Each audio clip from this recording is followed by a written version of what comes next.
মনে আছে, আশা করি ভালো আছে, সুস্থ আছে। তো আমিও ভালো আছি। মৌসুমি অফিসিয়াল চ্যানেলে তোমাদের সবাইকে স্বাগত জানিয়ে আজকে চলে এলাম ডেইলি ব্লগ নিয়ে। তো দেখো আমি এখন কাঠের জালে রান্না বসিয়েছি। আর এই দেখো ডিমটাকে সেদ্ধ করে নিয়েছি, আলু সেদ্ধ করিনি, ডিমটাকে সেদ্ধ করে নিয়েছি। আর এখন কড়াতে তেল দিয়েছি, দেখো কড়াটা গরম হয়ে গেছে। এখন আমি তেলের মধ্যে নুন দিয়ে দেবো, দিয়ে ফার্স্টে ডিমগুলোকে ভেজে নেব।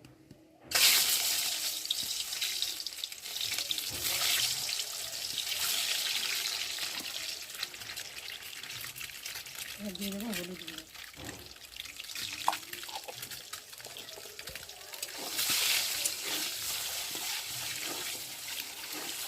কড়া এত তেতে গেছে, ডিমগুলো ভাজা ভাজা হয়ে গেছে। আর ডিমগুলোকে একটু আমি ফাটিয়ে দেবো। আর এখন আমি ডিমগুলোকে তুলে দেবো।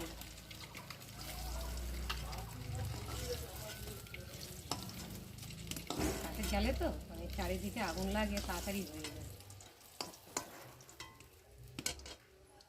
আর এবার দিয়ে দেবো কেটে রাখা কুচনো পেঁয়াজ। তেল দেবো না, অনেকটাই তেল আছে, ওই তেলের মধ্যেই দিয়ে দিলাম ডিম ভাজা।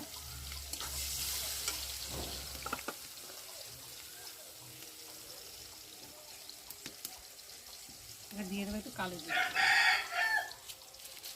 যা ছিল সব দিয়ে দিই।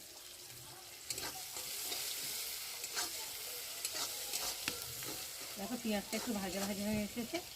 আর এখন আমি কেটে রাখা আলুগুলোকে পেঁয়াজের সাথে ভেজে দেবো।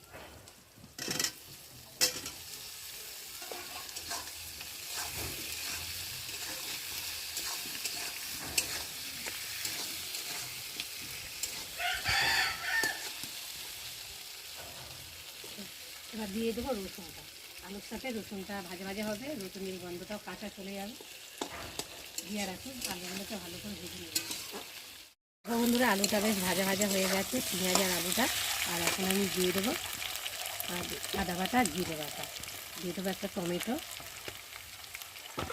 এবার দিয়ে দেবো হলুদ গুঁড়ো, লঙ্কার গুঁড়ো, এবার দিয়ে দেবো পরিমাণ মতো নুন, দিয়ে মশলাটা ভালোভাবে কষিয়ে নেব।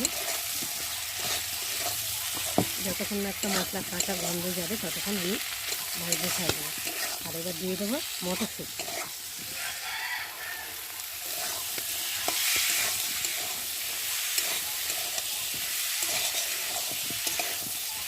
আমি মশলাটা দিয়েছি, আলুর সাথে একটু ভালো করে কষিয়ে নেব। তো দেখো বন্ধুরা বেশ ভালোভাবে কষিয়ে নিয়েছি। দেখো মশলা থেকে সুন্দর একটা গন্ধও ছেড়েছে, আর তেলও ছেড়ে দিয়েছে, বেশ সুন্দরভাবে ভাজা ভাজা হয়েছে, কষানো হয়ে গেছে। দেখো দেখো কালারটা দেখো কত সুন্দর লাগছে। দেখো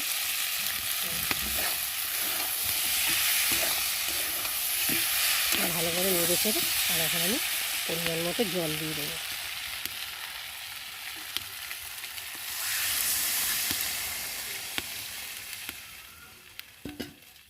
একটু ভালো করে ঘেটে দেবো।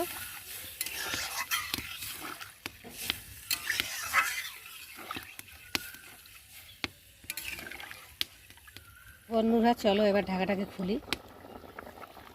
তো দেখো ঝোলটা কি সুন্দর ফুটছে টকবক করে।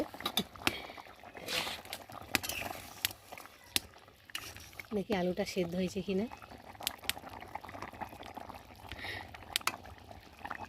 হ্যাঁ আর একটু হবে। আর এখন আমি ভেজে রাখা ডিমগুলোকে ঝোলের সাথে ভালো করে ফুটিয়ে নেব। দিয়ে একটু ভালো করে নেড়ে দেব, দিয়ে আর একটু ফুটিয়ে নেব। তো দেখো বন্ধুরা আমার ডিমের ঝোল তৈরি হয়ে গেছে। আর কেমন লাগছে তোমরা কিন্তু অবশ্যই কমেন্টে জানিও। আর এখন নামাবার আগে এই যে মিট মশলা দিয়ে দিলাম, আর দিয়ে দেবো স্বাদ মতো চিনি। চিনি দিলে তো স্বাদটাও খুব সুন্দর হয়, কালারটাও খুব সুন্দর আসে। তো দেখো একটু আমি ভালো করে নেড়ে চেড়ে নেব, নেওয়ার পরে নামিয়ে নেব। তো বন্ধুরা আজকে আমার ডিমের ঝোলের রেসিপি কেমন লাগলো তোমরা কিন্তু অবশ্যই কমেন্ট করবে। আর ভালো লাগলে লাইক কমেন্ট শেয়ার করো। আর আমার চ্যানেলে যদি নতুন হয়ে থাকে চ্যানেলটাকে সাবস্ক্রাইব করে দিও। আবার দেখা হবে তোমাদের সাথে পরের ব্লগে। ততক্ষণ তোমরা তোমাদের খেয়াল রাখো। তোমরা আমার চ্যানেলটাকে সাবস্ক্রাইব করতে থাকো আর আমি এদিকে ঢালতে থাকি।